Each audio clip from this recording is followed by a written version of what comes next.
Good afternoon, YouTube world. I'm your host, Paul Italia. If you haven't already, please click that subscribe button. I want to first shout out my sponsors, gripzilla.com. Get over there if you need some high quality arm wrestling handles. Type in Paul10, receive 10% off. And if you got any nagging injuries and you need that stem cell therapy, I'm going to put the link in the description. Get over to Vitacell Biologics. That's our people. They're really helping out the arm wrestling world, healing up a lot of great arm wrestlers. So definitely go over there and show some support. So it is my pleasure to introduce today who is a legend in our sport. He also happens to be my coach, Bob Brown. Welcome, brother. How are you? Oh, I'm doing pretty good. Yeah, just got back from my southern property where I had a new building built down there and came back north for about 2 weeks and then headed back down south. Very nice, bro. So there's some big things coming up for you. I know that you're in this grand round robin, 198 pound. I think it's called Battle of the Ridge. We're going to get into that soon. I just want to get more people in the room. And I want to just hit a couple other topics. And one of those being recently we saw at King of Table, John Brzenk pull Alexei Voda for the big rematch. Yes. I wanted to get your thoughts on that, brother, because I know you're very familiar with John Brzenk and you guys been longtime friends and all. So first off, before we get into that, I just wanted to clarify. When did you meet John? How did you meet John? And what was your guys' relationship?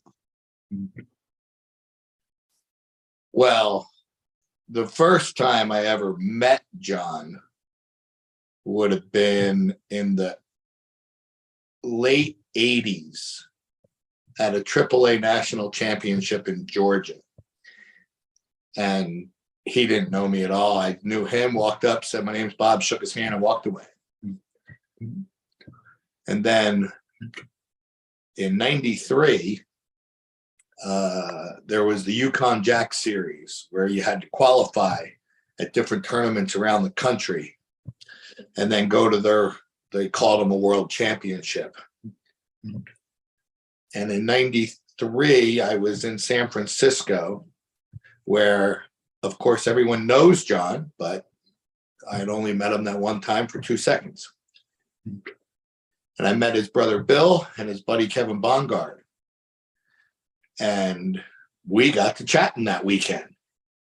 And I'm like, hey, you know, the WPAA World Championships is coming up in October in Las Vegas. And how about you guys meet me in Las Vegas? You guys meaning John or Bill Brzenk and Kevin Bongard. And then I'll drive up to Utah on vacation, you know. So we did that in October of 93. Now, let me ask you, how I don't mean to cut you off, but I just want to get context. How old were all you guys in 93? No, in 93, 65, 75, 20. I was 28. So Bill would have been 27 and Kevin would have been 26. And John would have been 29. So we meet up down there. And again, John doesn't come down, but Bill and Kevin do. And we all win. We come up to Utah. And at that time in my life, I wasn't working. And I come up to Utah. And I was also really big in the rock climbing back then. And I'm like, oh my God, look at this place. Unbelievable rock climbing, unbelievable skiing, because I was a decent skier, and the greatest arm wrestlers ever. I mean, they're here. And so it was time for me to go back to work anyway. And this was in October. I moved out here December 3rd and got a job out here, and it all worked out really good. And so, you know, I went to my very first practice, like, I don't know, the week of December 3rd, whenever the practice was. I don't know when it was. And it was a weekly practice. So, of course, John's there, Bill's there, Kevin's there, and a lot of guys, you won't know their names. No one would know their names. Now this was at your house that you started No, holding? no. Well, no, back then I didn't have a house. I was on Bill's couch for the first week, and then I rented a room in someone's house. It wasn't until mid to late 94. So where I ended up getting a small place. And I'm not exactly sure when practice switched to my house on a weekly basis. Sometime 94, 95-ish. And then I bought the house that you came to in 2003. And yeah, so from probably 95-ish, 6, whatever, until John moved, I don't know, 5, 6, 7 years ago now is when he moved down to Mesa, Arizona. Practice was here every week, and we got to be pretty good friends, I think. And of course, So let me just clarify. So Bob, the beginning when you guys first started, so it was at Bill's house where you were staying is where they held the practice? No. So back then, Bill was renting a room in a guy's house, and I slept on a couch for a week. Practice then was at a guy named Mark Valenzuela's apartment. And no one knows Mark Valenzuela. And then at some point, Bill bought a house, and it switched to Bill's house. And then I ended up buying a house, and it switched to my house. And then it basically stayed there because I was able to just leave all the stuff set up all the time. I never had to break it down. Okay, so you guys are at the house you were training at the beginning. You're 27, John's 29. What level are you guys at right now in arm wrestling? Is John, like, as everybody know, John is like the best arm wrestler on the planet as of yet? Everyone knew John is the best arm wrestler on the planet since probably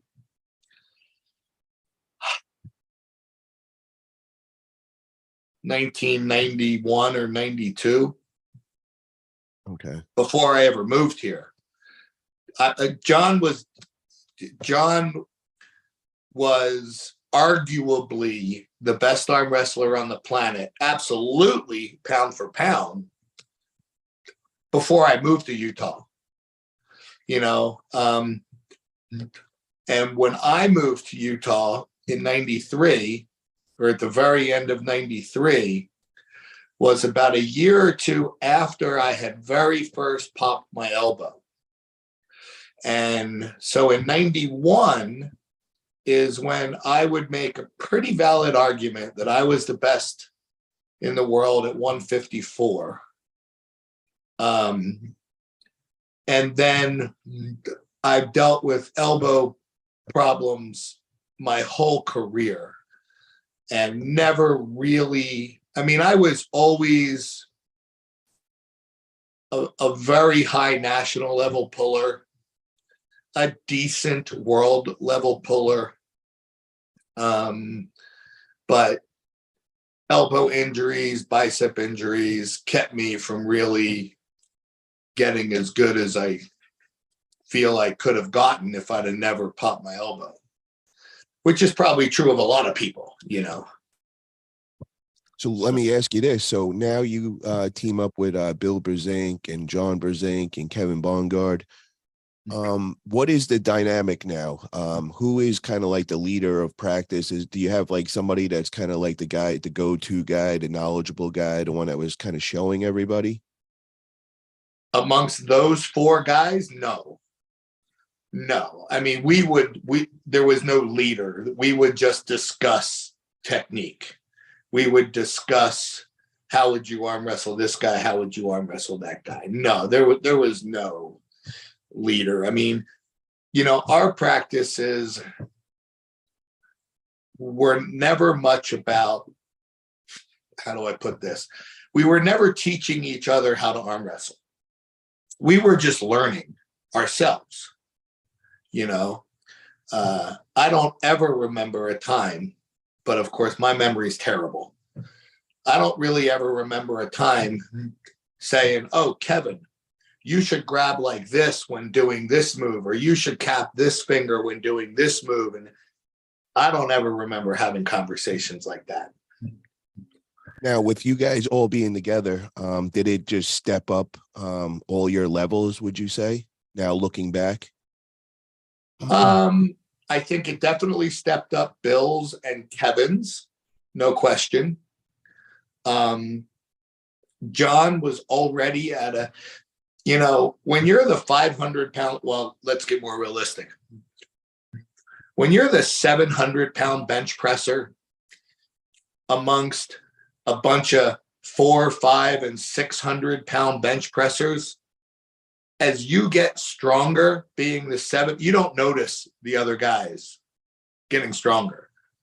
Okay, so I think John, when we were all together, it probably did him a lot of good because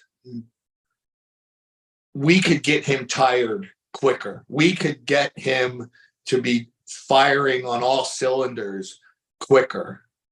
Like he used to grab Bill and he would just hold Bill until Bill quit. And then he'd grab Kevin and do the same thing. And then he'd grab me. And then, we just kept grabbing until we all quit. And, hell, John could go through all of us, 2-3 times before he would quit, and then when John wanted to fire at absolute 100%, I had to, and I learned, it took me a minute to learn, but I learned how to grab John so he could fire at 100% and I could stop him. I could stop him cold. But I had to learn how to do that, and John never really, John wouldn't fire, ready, go, bam, try to slam people to the pad. Never what John did. John would all right, I want to work my back pressure. So he would just fire with back pressure as hard as he possibly could. But it wasn't like this violent hit. It was just build, It's a lot safer and smarter to do it's that. a lot. Yeah. And so, and me being with them, it benefited me because I got used to grabbing thicker and bigger hands all the time. And so, when I would grab a normal size, a guy in my weight class's hand, all of a sudden I just felt easy, So. Just want to say what's up to everybody in the chat. What's up, Benji Mack, Andrew E, Eric Harlan? How you all doing? Got crazy Uncle Jim in the house. Love it, guys. Yeah, I could talk about this all day with you and John training and all, but I got to keep us moving, man, because we got a couple of topics we definitely got to get in. So I want to talk about just real quickly on that John Brzenk versus Alexei match. I just want to ask you, were you surprised at that, or did you expect John to get the win? I expected John to get the win, especially, if you go back to when John lost to Vovoda, there was a few things that most people knew and understood, but then things people didn't understand.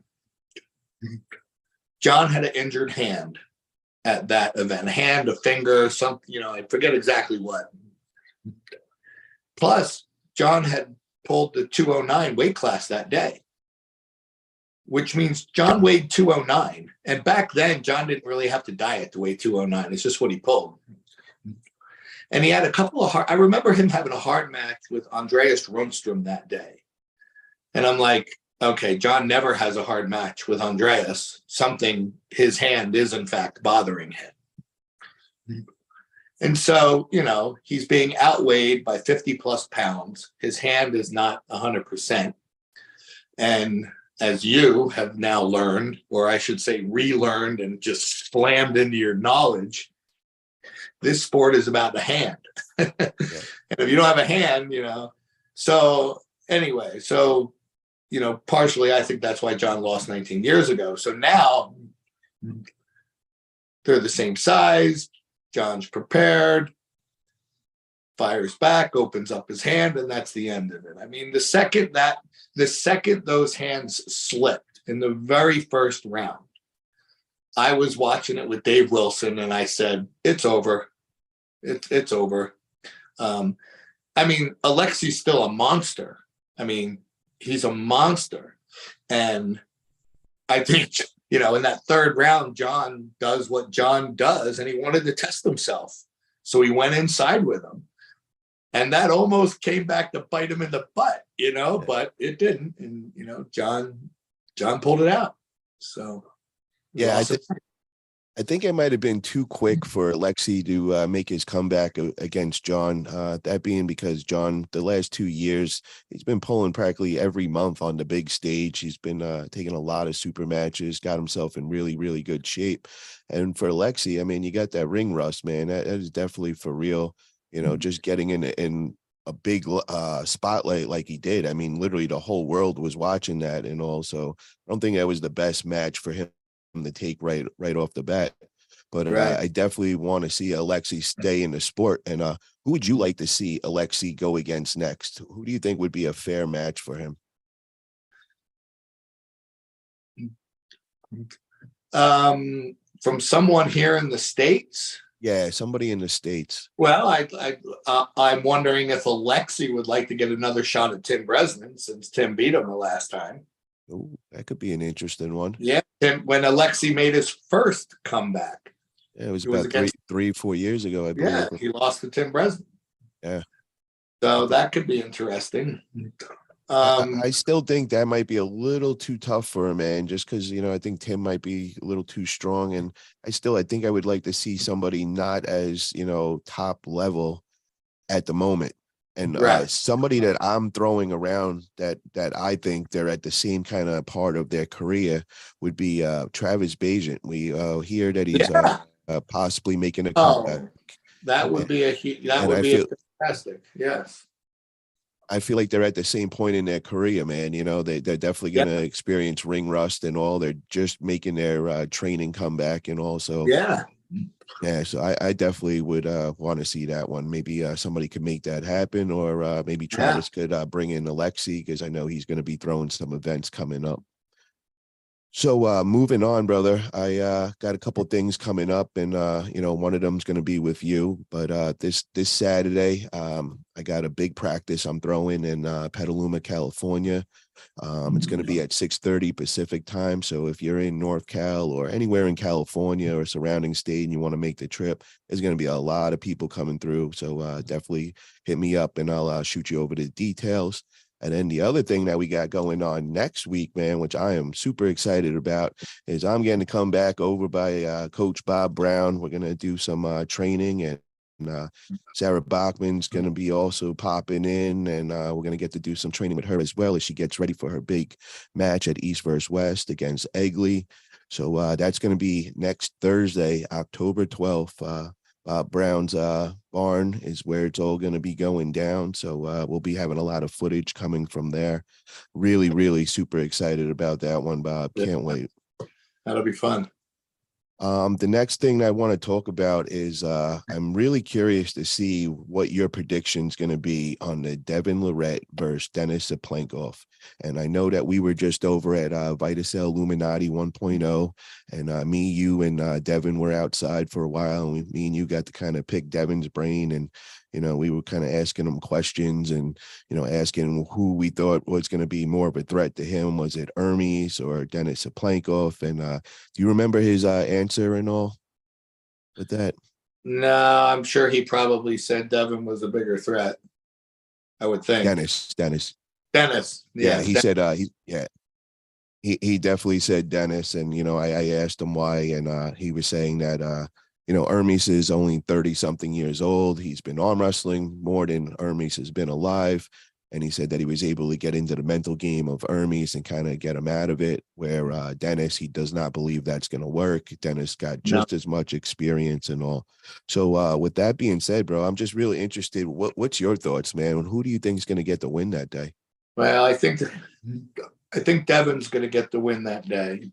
I think Denis is much stronger than Devon. However, Denis, he's so strong. He doesn't even try to. Oh shit! I got to take this call, bro. Yeah. Go do. And I'm not even gonna stay on him. how to do it. Hold on. And chat room, I want to hear what you guys think, man. So just put Devon or Denis for the win. I'm really curious to see what you guys are all thinking of that. I want to shout out to everybody in the chat. We got Steve in there, Hanzo, Drunk Eddie, Lightning, Larratt Jenkins. That is the man. Larratt Jenkins doing huge things for the sport of arm wrestling. He is putting on Battle at the Ridge. Can That you is, hear me? you talking to me? I can hear you. Yeah. Are you on the phone, or I don't know if you're talking to me or your phone call? All of a sudden, everything's just more quiet. I think I'm done, but Okay, so maybe everything's just more quiet now. I can barely hear you. yeah, no, I hear you loud and clear. I just lost your picture. You can hear me? Yep, can hear you. Okay, well, there you go. All right, so yeah, so I was just talking about, we got Larratt Jenkins in the chat, and he's the guy that's putting on the Battle at the Ridge and Battle at the Ridge 2, and it's the 198-pound round robin that's going down October 21st. Cannot wait for that one. But Bob, I want to get back to that match. I don't know, are you done with your phone call, or? Yeah, no, they're going to call back in 20 minutes. I'm still trying. Let me just see something here. Hold on. Okay. Oh, there we go. Now, much better. Go ahead. So, yeah. So, what's your thoughts, man? Who's going to get the win? Devon versus Denis? Devon. I think that Denis is too happy to give leverage advantage away. What do you mean by that? Do you mean by where he's gripping, with him gripping so low? Yes, where he grips, he's going to grip really low on Devon. And when you do grip low like that, you've got to be just way stronger than your opponent. And years ago, left-handed, Denis he was that much stronger than Devon. But right-handed, and now several years into the future, he's not going to be able to give away that much leverage and beat Devon. And I think he's got to give away that much advantage. And once Devon has advantage, it's over. You know, he'll bleed him. Let me ask you, Bob, if everybody's saying this on the internet and everything, what do you think that Denis would change things up and not necessarily go with that low grip? I mean, he seems to be a very smart arm wrestler, so I just don't see him making a dopey move like that. Well, I know, but if he tries to grip high, yeah. See, there's the problem. If he tries to grip high against Devon, then he's going to be gripping and gripping and gripping and gripping and fall right into Devon's game of tiring out Denis before the go even happens. So what is the answer with him? First off, you wouldn't fight in the setup. I would just keep bringing your elbow up and all. And then just so I'm 100% right, is Devon high post and top roller? Is that where you expect him to do against Denis? No. What do we expect? High posting means your knuckles are pointing basically straight up. Okay. I think Devon is he's gonna be right in the neutral position. He's not gonna be dumped. He's not gonna be straight up. He's gonna be flat like this. Okay. And then when the go happens, he'll probably fight upwards to gain more height against Denis. And I think he'll be able to do it. And if I'm Denis, I'm now the short arm guy going against the tall arm guy. I now grab Devon as high as I can and lat drag down to pull Devon Larratt's arm down. And you've got to have an amazingly strong hand and wrist in order to pull that off, which Denis may very well have. Yeah. He may very well have it. So, but if I got to pick a winner, I'm going with Devon. Let me ask you, Bob, is it is it in Denis's favor to stay out of the strap because then he gets to use his hand power over Devon, or does he want to go to the strap and test Devon's wrist? This is going to the strap. Neither one of them can hold on to the other. Who's got the stronger wrist? Great question. I think if you tested them with a dumbbell, I'll bet Cyplenkov's wrist is stronger if you tested him with a dumbbell. But when you factor in the height of Devon's arm, Devon's wrist may have the superior advantage. Okay.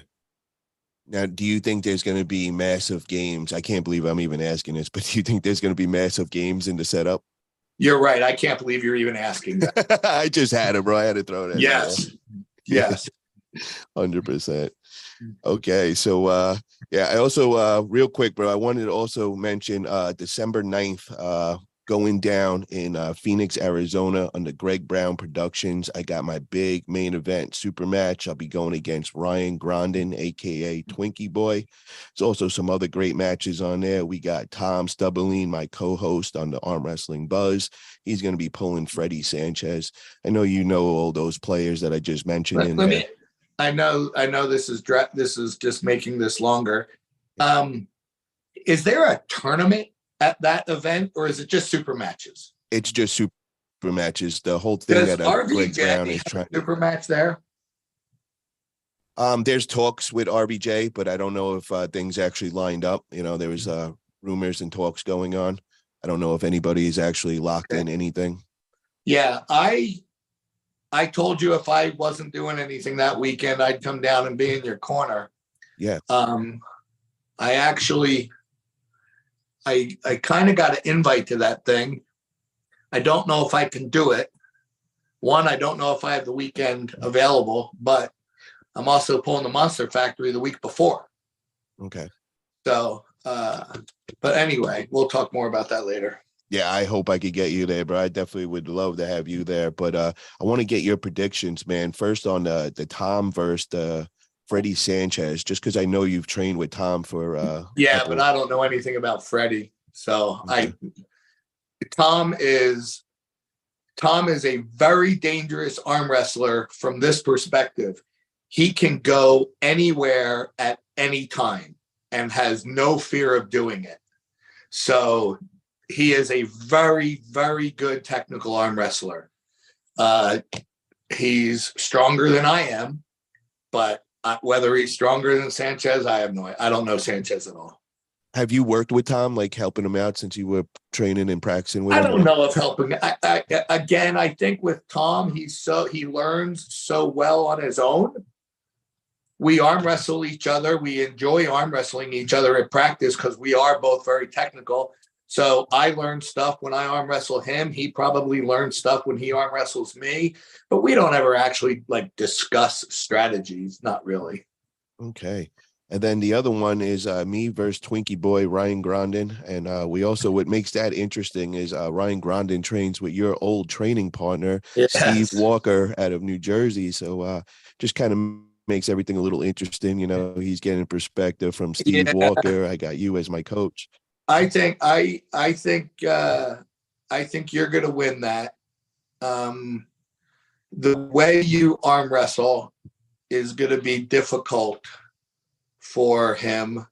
I don't know a whole lot about him from an arm wrestling perspective, but just watching your recent matches, I think he's going to have problems with the way you arm wrestle. So I think you're going to win that. Nice. Thank you, bro. I appreciate that. So moving on, we got another couple of big matches I just want to make quick mention of. And I know that you have a lot of experience working with this guy, and that is Toddzilla. But yes, Todd's got his hands really, really full with an actual table ninja, and that being Ongarbaev. So what are your thoughts on that, bro? And first off, I just want to kind of get your background with Toddzilla, because I believe Toddzilla lived in your guest house for a while and used to get coached by you. Is this true? No, he never lived in the guest house. Craig Tullier lived in the guest house. Toddzilla and his wife at the time, just he got a job here, and he lived 30 minutes away, but it was during the time when practice was here at this house every week. So yeah, he came to practice every week, and we got to be pretty good friends. And in the beginning, his elbow was killing him. I was destroying him at practice for the first month or two, and I couldn't figure out why. And then I noticed he was taking a lot of pain drugs and having a couple of shots of whiskey and some beer during practice. And it dawned on me, how bad is your elbow hurting you? He's like, it's really bad, because I could beat him in a hook, which was like crazy. And so sure enough, after a couple of months, his elbow didn't hurt him anymore. The real Toddzilla emerged, and I could not budge him. Yeah. As far as his match with Ongarbaev, being a table ninja, you still have to have the strength to back it up. Yes. And Ongarbaev has the strength to back it up with 99.99% of the guys. Toddzilla is not one of them. Toddzilla is going to beat him 3-0. So that's real interesting to me that you said that, because I know that you're saying always is back pressure outweighs everything. Whenever you question anything, go with back pressure, and it will always beat the side pressure. No. That's not what I said. Okay, but you said, okay, so if the guy is stronger though, then enough back pressure can make up for all other shortfalls. Okay. But you have to have enough back pressure, and then you have to have enough to make up. So Ongarbaev's shortfall in this match is his side pressure. Ongarbaev doesn't have enough side pressure to beat Todd, and his back pressure is going to mitigate that to a certain degree, but it's not enough back pressure. Todd, in my opinion, is still going to put him to the pad, because in my opinion, John Brzenk has more back pressure than Ongarbaev. John lost Ongarbaev because he got tired, and he tried to hold on to him in the second round way longer than he ever should have tried to hold on to Ongarbaev. He also had COVID that weekend, bro. He was really sick. Okay, so I think Ongarbaev is a slightly weaker version of John, and we saw what Todd just did to John. Yeah. So I think Todd's going to do it to Ongarbaev. Question: does Ongarbaev take Todd's hand? Yes. So it's going to be kind of a flop press. He's going to win with. Yes. Okay. All right. That guy who called and said he'd be here in 20 minutes is here. I got to go give him a check. All right, you go do that. I'm going to keep everybody on. I got a couple of questions for them, and then we're going to get on to your round robin when you get back. So we got a super chat, guys, from Mega Mike for $4.99. Bob, will you be at the match on the 14th when I pull your boy Jordan? Hoping to give Jordan a good match.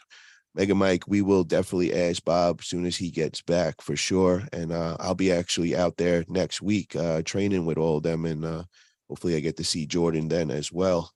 But want to get your guys' thoughts in the chat. What do you guys think between Toddzilla and Ongarbaev? Is Toddzilla just going to be too powerful and overpower Ongarbaev, or will Ongarbaev be able to ninja Toddzilla?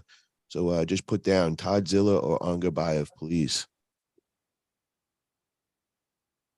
And then the other big match that I also want to make mention is we got Sarah Bachman, and she's going to be going against Egli, who Egli is a beast, unbelievable strong hand and all. But we know Sarah, she is insane strong. I've seen her recently at the Vitacell Illuminati 1.0, and she is just... she's looking in shape for sure. We'll be out in Utah next week. Bob's going to be helping Sarah out as far as coaching, and I'll be also training with them and just helping Sarah get ready for her big super match. Super happy about that. It's going to be a lot of fun. We'll be making a lot of content for everybody. So the chosen one, he has a question. How long have you been pulling Paul and what was your experience before arm wrestling? Were you a power lifter? So yes, chosen one. I started my arm wrestling journey. It's about a little over 3 years ago. It was a little rough start. First 6 months in, I popped my right bicep tendon, had to go have surgery. Unfortunately, when I had the surgeon hit my nerve and my hand was completely dead. I had no movement. And, it took a year for that to heal. And then when it healed, I actually did my left one right then. So the first 2.5 years were very, very rough for me. And I didn't get much arm wrestling, got to promote and spread the sport, but now I'm all in with arm wrestling. And Bob Brown is back, guys. And we had a super chat that I just wanted to ask you, Bob, from Mega Mike. And he asked, Bob, will you be at the match on the 14th when I pull your boy Jordan? Hoping to give Jordan a good match. And he's talking about Jordan Sill, of course. Yeah. I don't know. I am moving down to Scenic sometime in the next 10 days. If I'm down there, then I'm going to drive down for the match. If I'm not down there, then no. So I don't know. So how do you think that match goes, brother? Who's going to get the win? And I know you might have a little favoritism with being Jordan Sill's training partner, but Mega Mike or Jordan Sill for the win that day?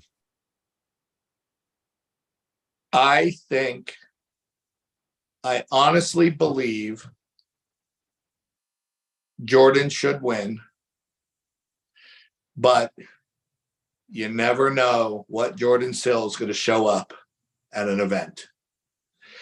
I have seen him lose the guys that he has no business losing to. I've seen him destroy guys that he should absolutely destroy, that are monsters. I don't know. I think if he tries to go anywhere close to inside with Mega Mike's going to win. But Jordan is smart enough to try to go outside. I just don't know how far outside Jordan's going to go. And, that's why we arm wrestle. We'll find out. Let's see if we get a little inside info from you. So has Jordan been showing up to practices and staying consistent with his training? I have not seen Jordan at a practice other than when Pablo is here in 6 months. Uh-oh. Now that does not. So mine is only one of 3 practices, and I'm the furthest one from Jordan. He may be practicing at Justin's. He may be practicing at Cody Merritt's. Shout out to Justin Green in Tactical Arms. Great guy. He's going to be helping me out when I come out there next week. Told me he was going to show me some little tricks with as far as pulling Danya. So I appreciate that. And what I'll say about Jordan as well. So Jordan's family owns Sill's Cafe. And sometimes Jordan is a cook in the cafe. When Jordan is a cook in the cafe, he's not particularly strong. But when he's not a cook in the cafe, he's doing concrete every day of his life. Wow. And then Jordan Sill is very strong. And what I do know is Jordan Sill's been doing concrete for the last year. Oh, wow. So his hands are going to be very strong. Yeah. Wow. We got a question in here from Hanzo, and I either have a partial or full tear of the medial ligament in the elbow due to too much side pressure. Have you ever experienced that, and how long did it take to get back in shape? You ever experienced anything like that, Bob? So not a medial tear.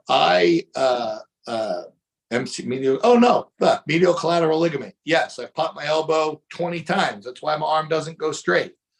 It's roughly a 6-month recovery time. I've popped my MCL 20 times. That's why my arm don't go straight. Is there anything that you could give him as tip-wise to help him get it healed up? Lots of blood flow in the elbow, in that ligament.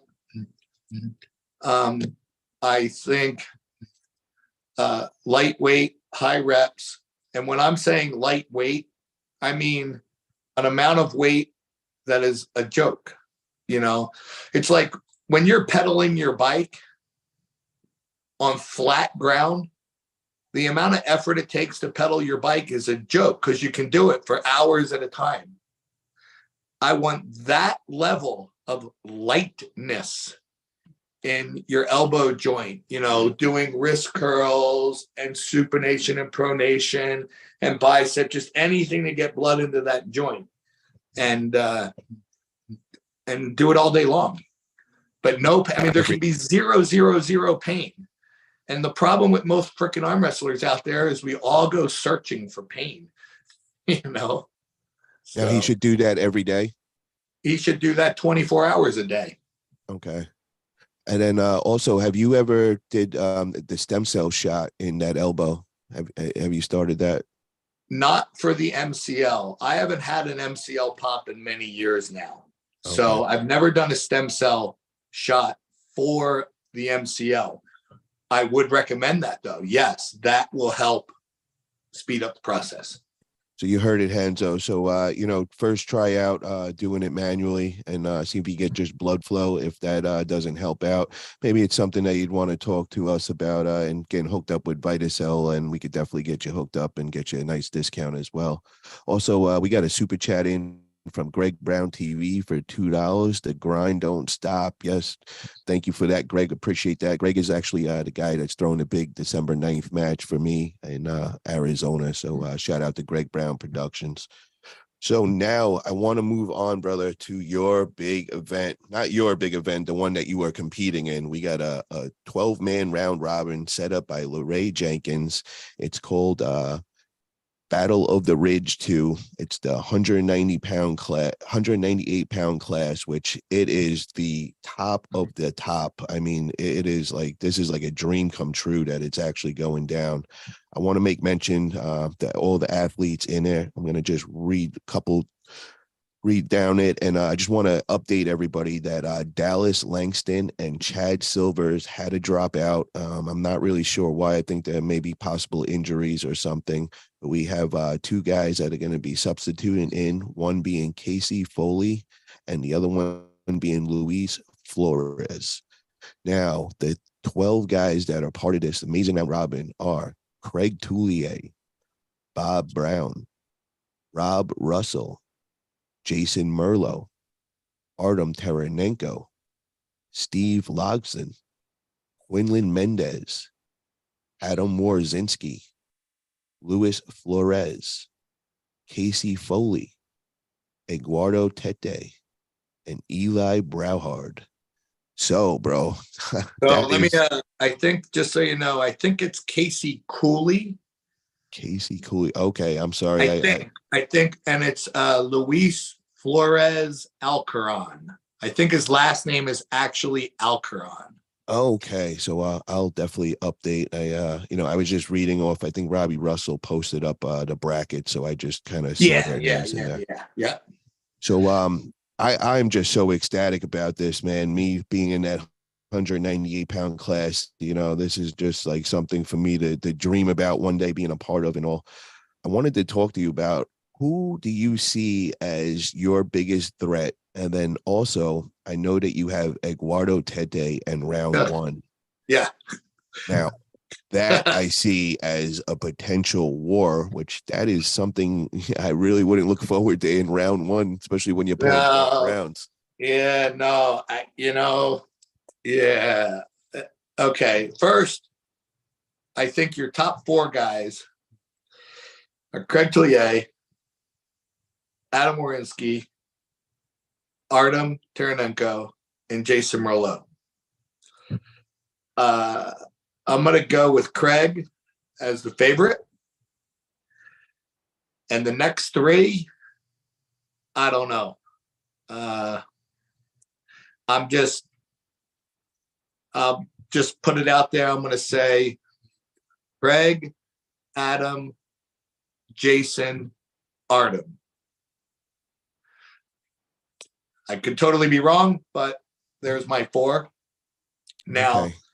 I believe that I can beat Eduardo Tete, but I think it's going to be a potential death-ruining match for the two of us. If it goes the way I think it's going to go, and the match is stopped, I'm going to go, 5-10 seconds into that match.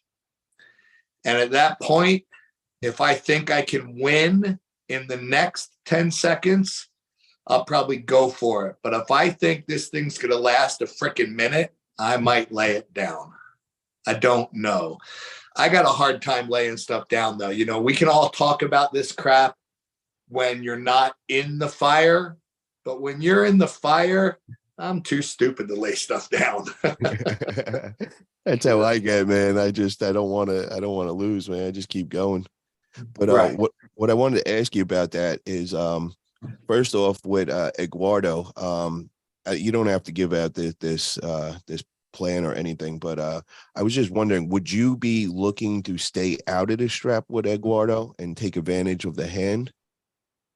Oh, I would love to stay out of the strap with everybody and take advantage of the hand. Even, I think my hand is probably as strong or stronger than 50% of the guys. Okay. And I would love to take advantage of that outside the strap. The reality is, though, I will probably end up in the strap in most matches. Because everyone, all your top rollers, I don't know if any of us have a strong enough hand to hold on to the other one when they're trying to get out. So top roller against top roller, it's going to the strap. I just got to believe it.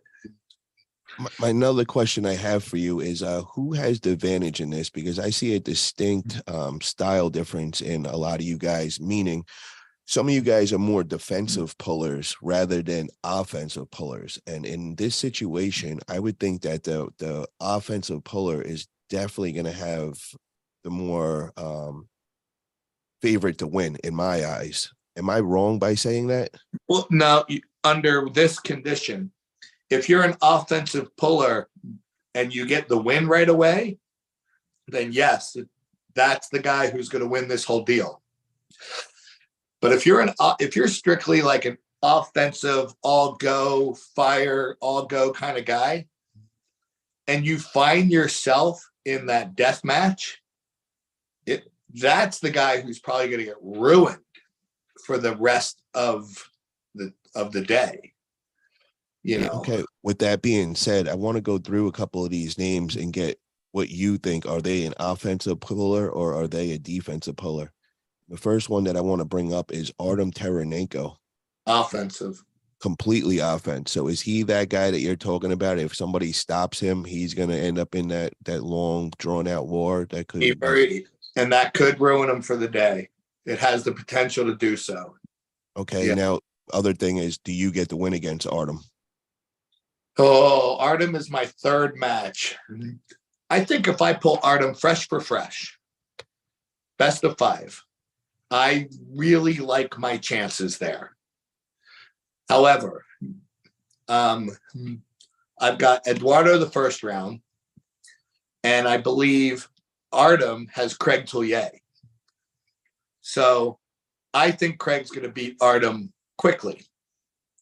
So Artem's fresh. Me and Eduardo have a war. We're both dead. Let's assume I even win. We're both dead. My next match is Eli Broward, who just won the Worlds in the IFA. Artem's next match is Eduardo Tiete. Mm-hmm.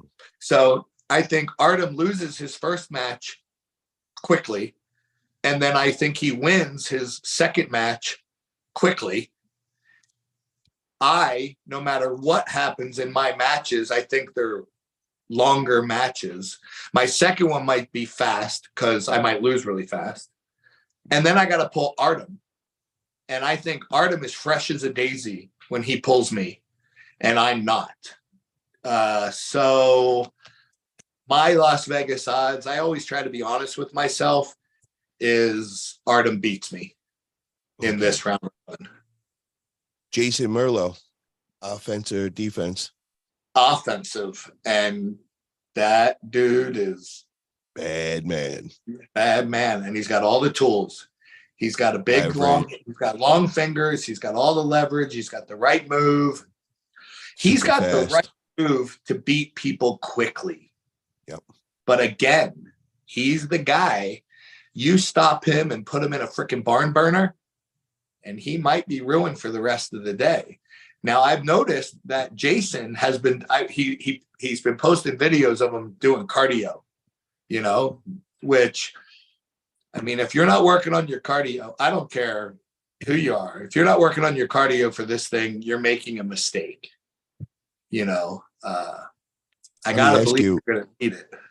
Jason Merlo versus Craig Tullier. How does that go? Oh, that goes slip, straps, Craig. Wow. So is that a match that Merlo's going to get stopped possibly and could get drawn out, or does that go quick? I don't think it gets drawn out. I think he just dumps him. Okay, so is Craig is an offense, 100% offense puller? Oh, Craig is the alpha male of offense. Of this group, he's the alpha male of offense. Wow. Okay. Yes. What about Robbie Russell? Robbie Russell can do both. And Robbie's got an inside game, and how I learned in the piss me off manner, he's got an outside game as well.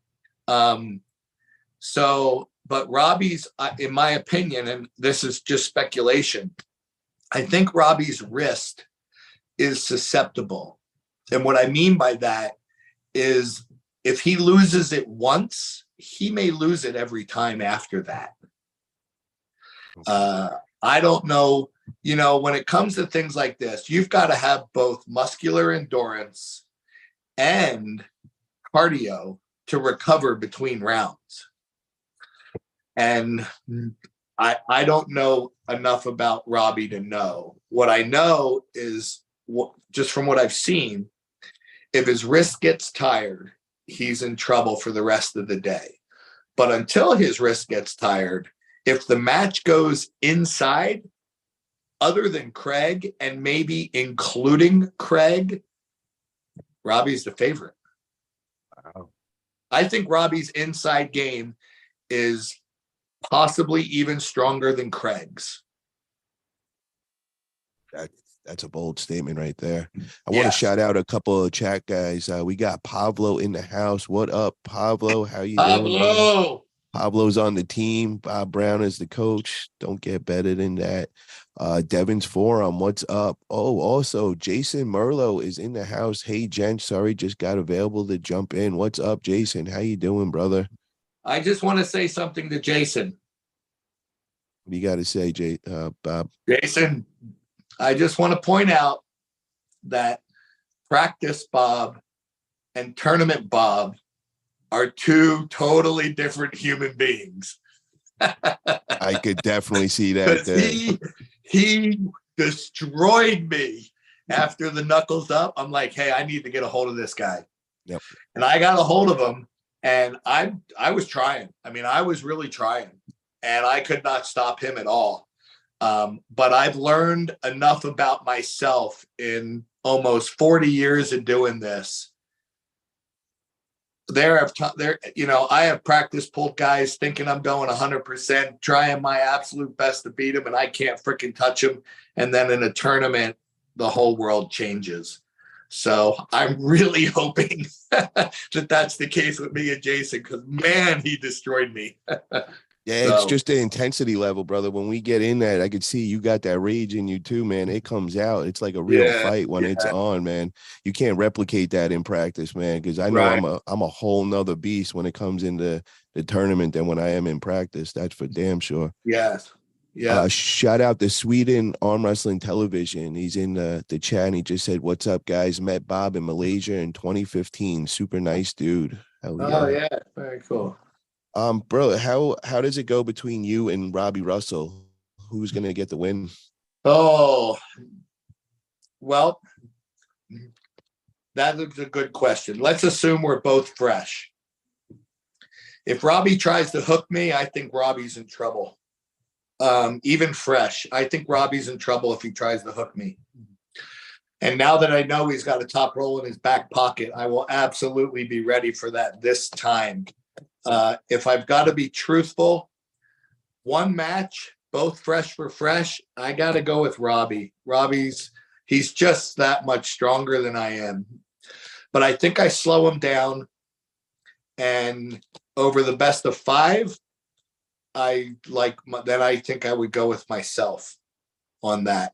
So, because I'm the endurance. I mean, even though I think I'm 8 years older than the next oldest guy, I've got lots of muscular endurance, lots of recovery ability. Bro, you live all the way up in the mountains, man. It's like, you get that insane training every day. You're made for endurance. Yeah. And so, I mean, I like my chances against any of these guys in a best of 5. I'm not going to predict myself to win against any of these guys in a best of 5. But, again, the way we're doing this, I give my Las Vegas odds 3-8, 3 wins, 8 losses. If these were all best of 5s spread over the course of a month, I'm going to flip that and say I'm 8-3. But, we got Robbie Russell in the house right now. He said, if Jason avoids the wars, I'd lean he wins the whole thing. Yes, I agree with that. Yeah. So I want to know, Robbie, just let me know who you see as your biggest threat, man. If you could just type in their first name, I'm very interested to see that. I also want to ask, there's a couple of these guys that I don't know too much about, and that's the 2 new additions, that being Luis Flores and Casey Cooley, if you're correct with his last name. Do we know anything about them, Bob? Have we found any content or did any research? I know about Luis. I've actually grabbed Luis's hand. When I arm wrestled Jamie Sheldon, Luis arm wrestled DeWoody out of Texas. And he beat DeWoody easily. And I needed someone to warm up with. The way I warm up, I need someone equally to or stronger than me. And it takes me a long time to warm up. And so I warmed up with a few guys, and then I needed a stronger guy. And I'm like, hey, Luis, do you mind if I warm up with you? And he said yes. And so I loaded on him one time and had, my pain level is diminishing. I said, I'll be back in 10 minutes.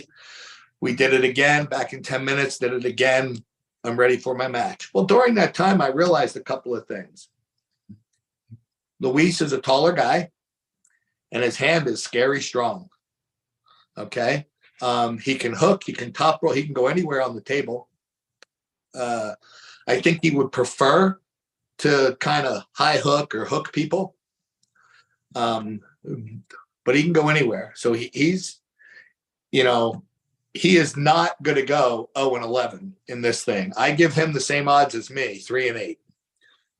Hey. Casey Cooley, according to Craig Tullier, very strong hooker, about the same size as me and Craig. I think hookers are going to have a problem in this. If you don't have a top roll in your back pocket, you're going to have a problem in this, because hooker against hooker, you're going to end up in wars, and you're just going to end up in a problem. And then there's, oh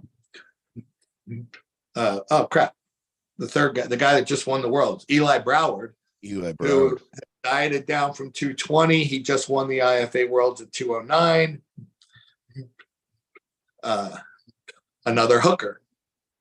And so, if these hookers don't have top rolls in their back pocket, which I would think they all do, they're going to have problems. They're going to run out of gas, We got a comment from Swedish Arm Wrestling Television. He says, Heidi Anderson had a table in my school that were signed by Bob himself. Don't know what happened with it afterwards. That's pretty cool, man. You signed their table that made it all. Well, it's more than that. Heidi Anderson was trying to get donations for arm wrestling tables to put them into schools. And so I gave Heidi Anderson, I think it was like $800 or $1,000 It paid, it paid for the table. And then it even said, it wasn't signed by me as much as it just said Bob Brown arm wrestling table on the screen print. And then these tables would end up in schools. And apparently mine ended up in that guy's school. Oh, that's very cool, man. Very cool. Robbie Russell commented, he said, Bob has a style that just drains you if you aren't prepared to pull him smart. I can't disagree with him. And then he also answered my question of who he sees as his biggest threat. And he said, Craig, Adam, due to styles. My draw has them in the first 6 matches. I have Merlo, Bob, then Artem Lest. Wow, that's a pretty crazy Robbie draw. Yeah. And that's the thing. I mean, trying to predict this is so hard because, I mean, anything can happen. You know, I mean, unless you're just head and shoulders stronger than everybody, which maybe Craig is, you know, there's going to be some barn burners. And, you know, Craig's, you know, if I know Craig, when Craig lived here in my guest house, I introduced him to my hand routine that I do every day. And he was like, what the frick are you doing every day? I mean, it's insane. And so Craig's been doing it, which means his hand has gotten way better endurance than it might have had in the past. Because in the past, if Craig lost his hand one time, I don't know if he might lose it every time. But now, if he loses it one time, he's got enough endurance that he might not lose it again, you know? So, you know, who knows? Bob, you got to show me that next week, bro. I want to go through that hand routine that you guys do. I know you showed me a bunch of the exercise out there, but I want to actually get the exact one that you guys did because that's my priority for coming up and all. Yeah. And then Robbie Russell says, in my opinion, I see Eli having a better chance going outside versus inside. And Artem Taranko is now in the room. He says, yo. So everybody's in here, man. They're all watching, brother. They want to hear. Do you know why? Do you know why they're all watching? Why is that? Because they're all afraid of losing to an old man with one leg and gray hair. They're all scared of me. Bro, that's because you're Yoda. You're like Yoda, man. Like, yeah, I mean, come on, bro. Like, you got the Jedi shit in you. You know, I'll tell you this. I am hoping, you know, again, to me, Artem, Jason, Robbie, Adam, Craig, they're the monsters in this class. The other guys are monsters as well. I mean, Stephen Logsdon, he's a monster. You know, Eli, these guys are all monsters. But those 5 that I named, I want a win on one of them. Yeah. I don't even care which one. I will, I'll tell you, if the match stops against any of them, I will not quit. I don't care what happens to me after those matches. But those, I think I get the toughest guys. Like, I get Artem third match, okay? But then I get Adam, Craig, and Robbie like back to back in like the rough, I don't know, like the 6th, 7th, and 8th round. I'm hoping they're tired by then. One of them, that's my goal. One of them guys.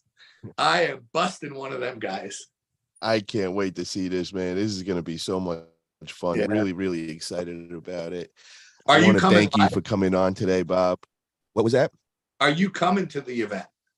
I don't think so, bro. I got so much stuff going on. I will see, because I was supposed to be pulling at FAL that day, but I'm not going to be able to make it back for there. So I can look into that possibly. Let me see how my schedule is and all. It's in Tennessee, correct? Oak Ridge, Tennessee. Yes. Okay. I'll take a look, man. I would love to see that live. That would be pretty cool.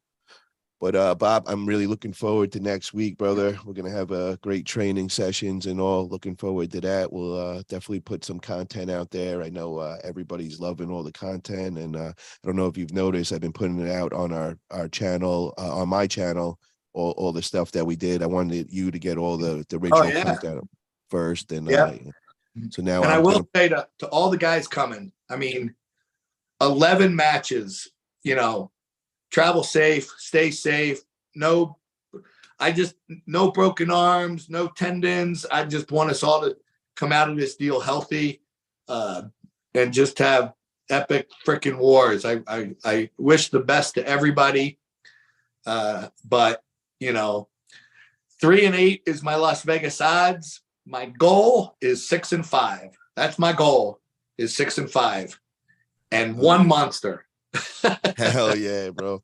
Well, I'll be rooting for you, brother. I really hope you get it, man. And just to be part of this event, bro, you're just winning, man. This is the top of the top in our country. Very great things.